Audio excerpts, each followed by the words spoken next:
안녕하세요. 시사건건 홀스영입니다. 자, 이번에 다룰 이야기는 재판에서 드러나 버린 검찰의 거짓말 이야기입니다. 자, 조국, 정경심 그리고 조민양 재판이 엄청나게 오랫동안 진행이 되고 있습니다. 정경심 교수의 24차 공판인가요? 표창장, 공로상, 상장 가지고 24차 공판까지 하는 것도 참 대단한데, 이 재판 과정에서 검찰에 썼던 거짓말이 드러나 버렸습니다. 어떤 얘기인지 한번 보겠습니다. 장경욱 교수의 페이스북에 이런 글이 올라왔어요. 목록표, 그것도 오보였군요. 이런 글이 올라왔습니다. 자, 목록표라는 것이 있었는데요. 이게 어떤 내용인지 글 한번 볼까요? 작년 9월 17일 중앙일보 단독을 시작으로 조국 딸 고려대 입시에 제1저자 논문 제출했다는 보도들이 쏟아진 적 있습니다. 검찰이 고려대 압수수색에서 조양이 입시에 제출한 서류 목록표를 확보했는데 거기에 논문도 포함되었더라는 내용입니다. 그동안 조국 후보자는 제1저자 논문을 고대 입시에 제출한 적이 없다고 해명해 왔기에 충격적이었습니다. 검찰 조사받던 고려대 입학사정관이 직접 받고 목록에서 9번째라는 구체적인 내용도 나오면서 더 이상 조국 장관의 해명을 믿을 수는 없게 되었습니다. 조국 부부가 부정하게 딸을 명문대에 합격시킨 혐의는 확고해졌고, 조국 장관은 궁지에 몰리니까 거짓말도 서슴지 않는다는 게 명확해 보였습니다. 조국 장관이 법무장관 자리에서 내려와야 한다는 여론이 압도적이 되었고, 고대생들은 입학 취소를 촉구하는 4차 촛불 집회를 열었습니다. 조국 교수 딸이 고졸로 되돌아갈 수 있다는 전망까지도 오르내렸습니다. 9월 17일에 제출 목록표 기사들의 효과였습니다. 그런데 어제 24차 공판에서 당시 고려대 입학사정관 교수도 증인 출석했습니다. 증인신문 중에 검찰은 고려대 입시 제출 목록표를 언급하면서 딸 조양의 PC에 있던 파일이라고 말했습니다. 반대신문 때 변호인은 더 명확하게 말했습니다. 목록표나 자소서 같은 자료는 고려대에서 모두 폐기되어 하나도 발견되지 않았다. 참고인 조사 때 증인이 검찰로부터 제시받은 목록표는 실제 입학 자료가 아니라 피고인 조민양의 PC에 저장되어 있던 파일들을 출력한 것이었다. 이런 내용입니다. 작년 9월 17일 기사들은 오보였던 겁니다. 그때 그 기사들, 조국을 천하의 거짓말쟁이로 의심케 했던 그 무수한 기사들은 무엇이었을까요? 그리고 어제 재판 관련 소식에 이 내용은 보이지 않는 현실은, 도대체 그런 일이 아무렇지 않게 일어나고 무감하게 느껴지는 우리들의 시대는 또 무엇일까요? 자, 이런 글입니다. 요약해드리면 제1저자, 논문 제1저자 논란이 있었죠. 거기서부터 사실 이 출발됐습니다. 고려대 입학에 이 제1저자 논문을 활용했다. 엄마 아빠 찬스를 써서 학교에 들어갔다. 이 얘기 아닙니까? 조국 전 장관은 그 논문을 입학 당시에 제출하지 않았다라고 주장했습니다. 그런데 대대적인 압수수색을 벌였잖아요. 그러면서 이제 검찰발 뉴스로 중앙일보 단독으로 이게 나옵니다. 목록표가 나왔다. 고려대 입시 때 이 제1저자 논문을 제출했다. 자, 이런 기사가 쏟아져 나옵니다. 그리고는 조민양 고졸이 될 수도 있다라는 기사까지 나옵니다. 근데 이게 거짓말이었다는 거예요. 그 목록표라고 하는 것은 고려대에서 나온 것이 아니라 조민양 PC에서 나온 거예요. 이게 대한민국 검찰입니다. 이런 얘기 아닐까요? 조민양 PC에 나온 목록표를 보고 고대 입학사정관을 불러서 이게 나왔으니 넌 목록표를 봤다고만 해라. 그 다음은 우리가 알아서 한다. 협조 안 하면 가족들 들먹이고 이런 식으로 말하지 않았을까. 너무 황당한 이야기 같지만 이게 황당하게 느껴지지 않는 게 지금의 현실입니다. 24차 공판이에요. 저는 뭐 재판을 받아보진 않았습니다만 재판을 받아본 사람들의 말을 들어보면 3-4차례 재판하는 것도 사람 피가 마른다고 해요. 24차 공판이에요. 죽일 생각인 거죠.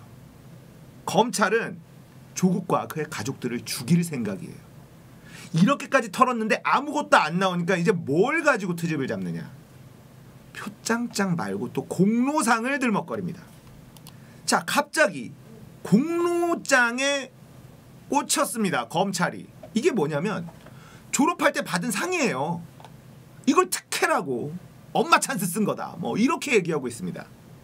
상장에는 위 학생은 재학 중 학급 회장을 맡아라는 문구가 있는데 무려 고3 때 담임 선생님을 증인으로 출석시켜서 고3 때 학급 회장을 맡지 않았다는 증언을 이끌어냅니다. 그래서 학급 회장을 맡았던 학생이 받는 공로장을 학급 회장을 맡지 않았던 조민양이 받았으니 특혜다라고 주장을 하기 시작합니다. 그런데 다음 증인이 나옵니다. 그건 고3 반장한테만 주는 게 아니라 3년 동안 학급 회장을 했던 학생한테 주는 건데 조민양은 고1 때 학급 회장을 했었다. 그래서 받은 거다. 자, 이게 좋아요. 엄마 찬스 써서 특혜라고 칩시다. 공로장을 못 받는 사람이 받았다고 칩시다. 이게 법정에 가야 될 문제입니까? 이게 법정으로 가야 될 문제냐고요. 고등학교 때 받은 상장 하나가 검사 50명씩 투입시켜야 될 문제인가요? 특수부 검사들이. 물론 그 주장도 말 같지도 않은 주장이라는 게 바로 반박이 돼버렸지만 말이죠. 털면 털수록 나오는 게 없는 기묘한 집안, 조국 전 장관의 집안입니다. 창피하지 않을까요? 윤석열, 짜장 윤석열 때문에 이런 것까지 해야 되는 이런 상황, 고등학교 때 받았던 공로장까지도 시비를 걸어야 되는 이 검찰의 상황이 창피하지 않을까요? 그 다음에 또 지금 검찰이 물고 늘어지고 있는 게 서울대 인권법센터에 무슨 세미나 참석도 안 했는데 했다고 이것도 주장하고 있죠. 그냥 세미나에 가고 안 가고를 가지고 대한민국 검사들이 그냥 때로 법정으로 들어가가지고 이걸로 지금 싸워야 되는 게 너무 우습고 창피하지만 그래도 들여다봅시다. 참석했냐 안 했냐는 거기서 내가 본 적이 있다라고 얘기하는 사람 한 명만 나오면 끝나는 거예요. 근데 현직 변호사가요, 당시 법전원을 다니던 시절에 그 행사 진행을 하면서 조국 따님과 같이 대화를 나누었다는 증언이 나왔어요. 자, 그럼 여기서 클리어 돼야 되잖아요. 근데 검찰은 이걸 또 추접스럽게 물고 늘어져요. 행사에서 조민양을 본 사람이요, 현직 변호사가 한 명만이 아니라는 거예요. 그러면은 증인이 2명이거든요. 그러면 이거는 얘기를 안 해야 되는데 검찰이 무슨 주장을 하느냐. 다른 사람은 당시 대원했고 교복을 입은 남학생 1명과 사복을 입은 여학생 1명을 봤다고 증언을 했어요. 그런데 이 변호사는 당시의 인상착의가 잘 기억나지 않는다고 얘기를 했습니다. 이게 2009년도 일이에요. 11년 전. 그러니까 검찰이 거봐라, 인상착의도 제대로 기억 못하니까 저 증언에 신빙성이 없다, 기억의 착오 아니냐, 이렇게 얘기를 합니다. 당시 고등학생이 참석해서 그게 이례적이라고 생각해서 대화를 직접 나눴고 거기에 조국 교수 딸이라고 해서 특별히 지금까지 기억하고 있다 이러는 증인의 증언을 당시 교복인지 사복인지 기억 못하니까 이 기억이 잘못된 거다, 이렇게 추접스럽게 물고 늘어지고 있습니다. 교복인지 사복인지 기억 못하니까 이 기억이 잘못될 수 있다, 이 증언은 배제해야 된다. 뭐 세미나에 갔느냐 안 갔느냐가 그렇게 중요합니까? 그런데 문제는 이런 내용을 기사로 쓴 사람이 딱 한 명밖에 없어요. 아주경제 김태현 기자. 나머지 언론들은 검찰 개망신 당하고 있다. 조용히 하자. 이러고 있어요. 24차 공판이에요. 11년 전에 세미나를 갔네 안 갔네. 고등학생이 상장을 받았네 안 받았네. 이걸 가지고 24차 공판이에요. 공판 준비 기일도 4차까지 했었죠. 죽일 생각인 겁니다. 이제 검찰은 물러설 곳이 없거든요. 본인들이 창피당하고 망신당할 일을 너무 많이 저질렀기 때문에 어떻게든 뭐라도 만들어내야 되는 거예요. 지금 그 목록표 때문에 나왔었던 기사들 기억나실 겁니다. 조국이 거짓말을 했다. 조민양은 고졸이 된다. 기억나실 겁니다. 하지만 그 목록표라고 하는 것은요. 조민양의 PC에서 나온 거예요. 고려대에서 나온 것이 아닙니다. 뭡니까 이게? 대한민국 검찰은 짜장 윤석열 덕분에 개혁될 겁니다. 이렇게 검찰이 가진 무소불위의 힘으로 한 가족을 완전히 나락으로 떨어뜨리는 이런 행동. 자, 이제 이거 빨리 공수처 출범시켜서 조사해야 됩니다. 이 검사들이 도대체 무슨 공작을 했는지. 한명숙 총리 건도 다시 수사해야 되고요. 정말 창피한 대한민국 검찰 아닙니까? 본인들을 검찰을 개혁하려고 하는 사람을 낙마시키기 위해서 온갖 공작을 일삼고 그의 가족들까지도 협박을 하고 수사를 하고. 유시민 이사장은 이렇게 얘기했었죠.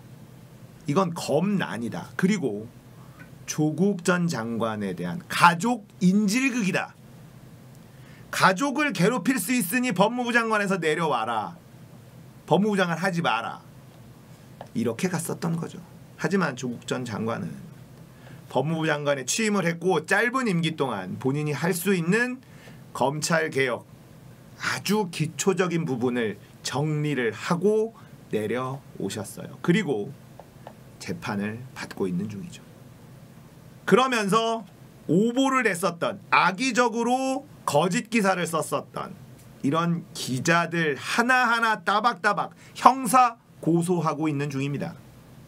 검사들도 다 수사 받아야 됩니다.